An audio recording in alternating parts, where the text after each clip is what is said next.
मातृभूमि से, नमस्कार। भारत भूमि से सबसे दूर है, लेकिन भारतवासियों के दिलों के सबसे करीब है।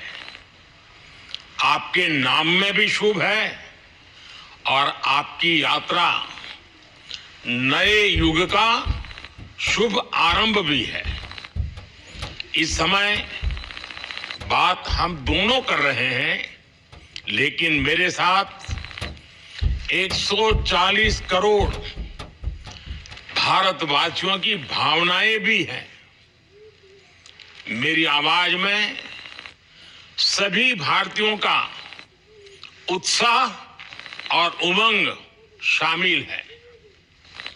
अंतरिक्ष में भारत का परचम लहराने के लिए मैं आपको हार्दिक बधाई और शुभकामनाएं देता हूं। मैं ज्यादा समय नहीं ले रहा हूं, तो सबसे पहले तो ये बताइए, वहां सब कुशल मंगल है? आपकी तबीयत ठीक है? जी प्रधानमंत्री जी, बहुत बहुत धन्यवाद आपकी विशेष का और 140 करोड़ मेरे देशवासियों की विशेष का। मैं यहाँ बिल्कुल ठीक हूँ, सुरक्षित हूँ। आप सबके आशीर्वाद और प्यार की वजह से बहुत अच्छा लग रहा है। बहुत नया एक्सपीरियंस है ये, और कहीं ना कहीं बहुत सारी चीजें ऐसी हो रही हैं जो दर्शाती हैं कि मैं और मेरे जैसे बहुत सारे लोग हमारे देश में और हमारा भारत किस दिशा में जा रहा है। ये जो मेरी यात्रा है, ये पृथ्वी से ऑर्बिट की 400 किलोमीटर तक की जो छोटी सी यात्रा है, ये सिर्फ मेरी नहीं है। मुझे लगता है कहीं ना कहीं हमारे देश की भी यात्रा है। बिकॉज जब मैं छोटा था, मैं कभी सोच नहीं पाया कि मैं एस्ट्रोनॉट बन सकता हूँ, लेकिन मुझे लगता है आपके नेतृत्व में आज का भारत ये मौका देता है और उन सपनों को साकार करने का भी मौका देता है। तो ये बहुत बड़ी उपलब्धि है मेरे लिए, और मैं बहुत गर्व फील कर रहा हूँ कि मैं यहाँ पे अपने देश का प्रतिनिधित्व कर पा रहा हूँ। धन्यवाद प्रधानमंत्री। शुभ। आप दूर अंतरिक्ष में है, जहां ग्रेविटी ना के बराबर है, पर हर भारतीय देख रहा है कि आप कितने डाउन टू अर्थ है। आप जो गाजर का हलवा ले गए हैं, क्या उससे अपने साथियों को खिलाया? जी प्रधानमंत्री जी, ये कुछ चीजें मैं अपने देश की खाने की लेके आया था, जैसे गाजर का हलवा, मूंग दाल का हलवा और आमरस। और मैं चाहता था कि ये बाकी भी जो मेरे साथी हैं, बाकी देशों से जो आए हैं, वो भी इसका स्वाद लें और चखें, जो भारत का जो रिच कलिनरी हमारा जो हेरिटेज है उसका एक्सपीरियंस ले। तो हम सभी ने बैठ के इसका स्वाद लिया साथ में, और सबको बहुत पसंद आया। तो कहें कि कब वो नीचे आएंगे और हमारे देश आए और इनका स्वाद ले सके हमारे साथ। शुभ। परिक्रमा करना भारत की सदियों पुरानी परंपरा है। आपको तो पृथ्वी माता की परिक्रमा का सौभाग्य मिला है। अभी आप पृथ्वी के किस भाग के ऊपर से गुजर रहे होंगे? जी प्रधानमंत्री जी, इस समय तो मेरे पास ये इंफॉर्मेशन उपलब्ध नहीं है, लेकिन थोड़ी देर पहले मैं खिड़की से, विंडो से बाहर देख रहा था, तो हम लोग हवाई के ऊपर से गुजर रहे थे। और हम दिन में 16 बार परिक्रमा करते हैं, 16 सूर्योदय और 16 संन्यास, सनराइज और सनसेट हम देखते हैं ऑर्बिट से। और बहुत ही अचंभित कर देने वाला ये पूरा प्रोसेस है। इस परिक्रमा में, इस तेज गति में, हम इस समय करीब 28,000 किलोमीटर प्रति घंटे की रफ्तार से चल रहे हैं आपसे बात करते वक्त, और ये गति पता नहीं चलती क्योंकि हम तो अंदर हैं, लेकिन कहीं ना कहीं ये गति जरूर दिखाती है कि हमारा देश कितनी गति से आगे बढ़ रहा है इस समय, कि हम यहाँ पहुंचे हैं और अब यहाँ से और आगे जाना है। अच्छा शुभ, अंतरिक्ष की विशालता देखकर सबसे पहला विचार क्या आया आपको? प्रधानमंत्री जी, सच में बोलो तो जब पहली बार हम लोग ऑर्बिट में पहुंचे, अंतरिक्ष में पहुंचे, तो पहला जो व्यू था वो पृथ्वी का था। और पृथ्वी को बाहर से देख के जो पहला ख्याल और पहला जो थॉट मन में आया वो ये था कि पृथ्वी बिल्कुल एक दिखती है। मतलब बाहर से कोई सीमा रेखा नहीं दिखाई देती, कोई बॉर्डर नहीं दिखाई देता। और दूसरी चीज जो बहुत नोटिसेबल थी, जब पहली बार भारत को देखा तो हम मैप पे पढ़ते हैं भारत को, हम देखते हैं बाकी देशों का आकार कितना बड़ा है, हमारा आकार कैसा है, वो मैप पे देखते हैं, लेकिन वो सही नहीं होता, क्योंकि वो एक हम 3D ऑब्जेक्ट को 2D यानी पेपर पे हम उतारते हैं। भारत सच में बहुत भव्य दिखता है, बहुत बड़ा दिखता है, जितना हम मैप पे देखते हैं उससे कहीं ज्यादा बड़ा। और जो वननेस की फीलिंग है, पृथ्वी की वननेस की फीलिंग है, जो हमारा भी मोटो है कि अनेकता में एकता, वो बिल्कुल उसका महत्व ऐसा समझ में आता है बाहर से देखने में कि लगता है कि कोई बॉर्डर एग्जिस्ट ही नहीं करता, कोई राज्य नहीं एग्जिस्ट करता, कंट्रीज नहीं एग्जिस्ट करती। फाइनली हम सब ह्यूमैनिटी का पार्ट है और अर्थ हमारा एक घर है और हम सब के सब उसके सिटीजन्स हैं। शुभांशु, स्पेस स्टेशन पर जाने वाले आप पहले भारतीय हैं। आपने जबरदस्त मेहनत की है, लंबी ट्रेनिंग करके गए हैं। अब आप रियल सिचुएशन में हैं, सच में अंतरिक्ष में हैं। वहां की परिस्थितियां कितनी अलग हैं, कैसे एडप्ट कर रहे हैं? यहाँ पे तो सब कुछ ही अलग है प्रधानमंत्री जी। ट्रेनिंग की हमने पिछले पूरे 1 साल में, सारे सिस्टम्स के बारे में मुझे पता था, सारे प्रोसेस के बारे में मुझे पता था, एक्सपेरिमेंट्स के बारे में मुझे पता था, लेकिन यहाँ आते ही सडनली सब चेंज हो गया। बिकॉज हमारे शरीर को ग्रेविटी में रहने की इतनी आदत हो जाती है कि हर एक चीज उससे डिसाइड होती है। पर यहाँ आने के बाद चूंकि ग्रेविटी माइक्रो ग्रेविटी है, एब्सेंट है, तो छोटी छोटी चीजें भी बहुत मुश्किल हो जाती हैं। अभी आपसे बात करते वक्त मैंने अपने पैरों को बांध रखा है, नहीं तो मैं ऊपर चला जाऊंगा। और माइक टूटी जैसी छोटी चीजें हैं, इसको छोड़ भी दूं तो भी ये ऐसे फ्लोट करता रहता है। पानी पीना, पैदल चलना, सोना बहुत बड़ा चैलेंज है। आप छत पे सो सकते हैं, आप दीवारों पे सो सकते हैं, आप जमीन पे सो सकते हैं। तो पता सब कुछ होता है प्रधानमंत्री जी, ट्रेनिंग अच्छी है, लेकिन वातावरण चेंज होता है तो थोड़ा सा यूज्ड टू होने में 1-2 दिन लगते हैं, बट फिर ठीक हो जाता है। भारत की ताकत साइंस और स्पिरिचुअलिटी दोनों है। आप अंतरिक्ष यात्रा पर हैं, लेकिन भारत की यात्रा भी चल रही होगी। भीतर में भारत दौड़ता होगा। क्या उस माहौल में मेडिटेशन और माइंडफुलनेस का लाभ भी मिलता है क्या? जी प्रधानमंत्री जी, मैं बिल्कुल सहमत हूँ।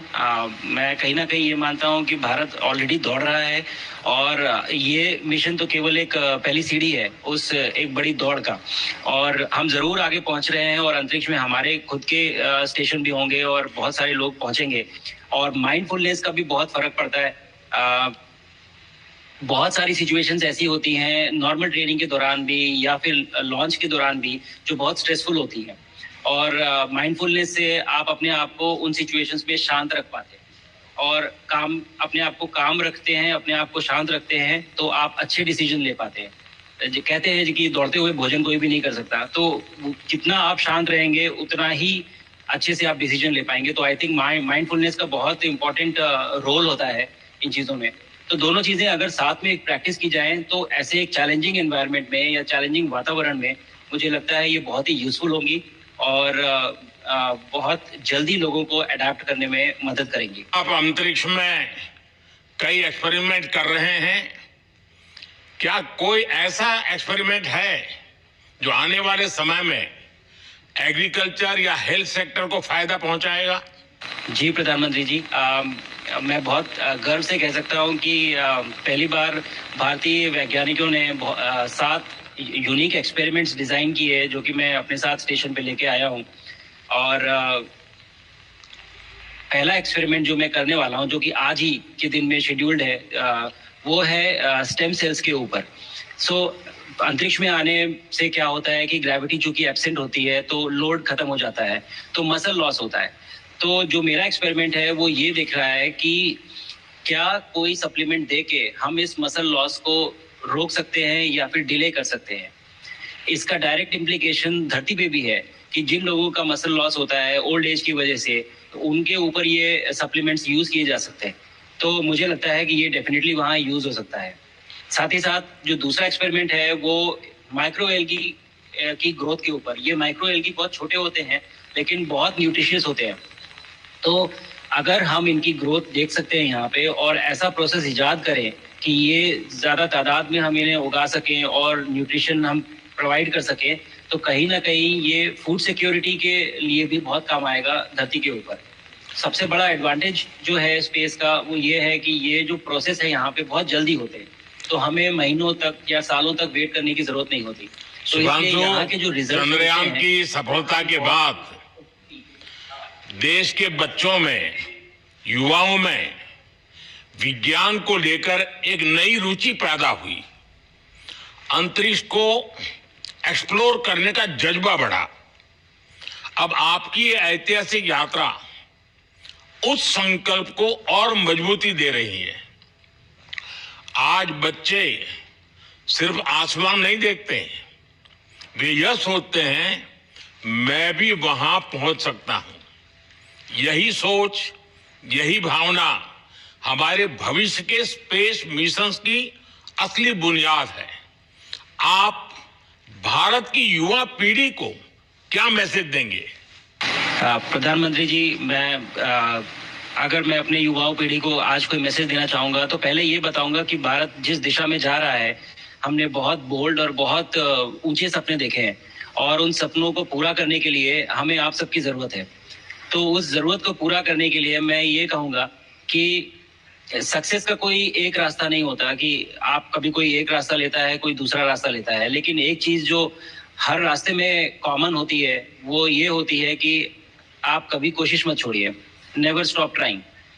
अगर आपने ये मूल मंत्र अपना लिया कि आप किसी भी रास्ते पे हो, कहीं पे भी हो, लेकिन आप कभी गिव अप नहीं करेंगे, तो सक्सेस चाहे आज आए या कल आए पर आएगी जरूर। मुझे पक्का विश्वास है कि आपकी ये बातें देश के युवाओं को बहुत ही अच्छी लगेगी।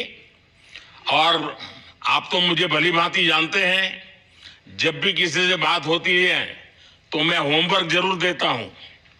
हमें मिशन गगनयान को आगे बढ़ाना है, हमें अपना खुद का स्पेस स्टेशन बनाना है और चंद्रमा पर भारतीय एस्ट्रोनॉट की लैंडिंग भी करानी है। इन सारे मिशंस में आपके अनुभव बहुत काम आने वाले हैं। मुझे विश्वास है आप वहां अपने अनुभवों को जरूर रिकॉर्ड कर रहे होंगे। जी प्रधानमंत्री जी, बिल्कुल।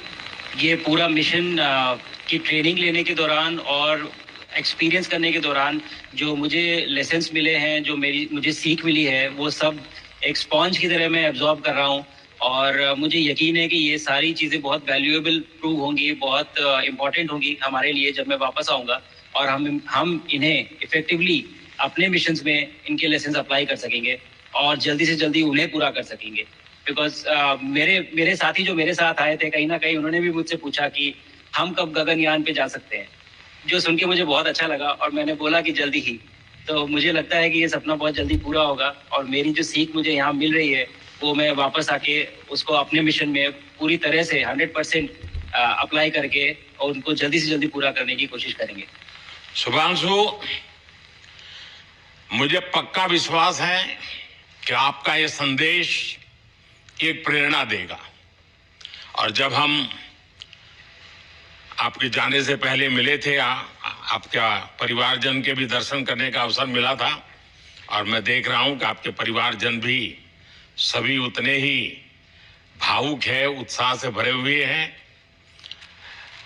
शुभांशु, आज मुझे आपसे बात करके बहुत आनंद आया। मैं जानता हूं आपके जिम में बहुत काम है और 28,000 किलोमीटर की स्पीड से काम कर रहे हैं आपको, तो मैं ज्यादा समय आपका नहीं लूंगा। आज मैं विश्वास से कह सकता हूं कि ये भारत के गगनयान मिशन की सफलता का पहला अध्याय है। आपकी यह ऐतिहासिक यात्रा सिर्फ अंतरिक्ष तक सीमित नहीं है, यह हमारी विकसित भारत की यात्रा को तेज गति और नई मजबूती देगी। भारत दुनिया के लिए स्पेस की नई संभावनाओं के द्वार खोलने जा रहा है। अब भारत सिर्फ उड़ान नहीं भरेगा, भविष्य में नई उड़ानों के लिए मंच तैयार करेगा। मैं चाहता हूं, कुछ और भी सुनने की इच्छा है आपके मन में, क्योंकि मैं सवाल नहीं पूछना चाहता, आपके मन में जो भाव है अगर वो आप प्रकट करेंगे, देशवासी सुनेंगे, देश की युवा पीढ़ी सुनेगी। Please like, share and subscribe this channel.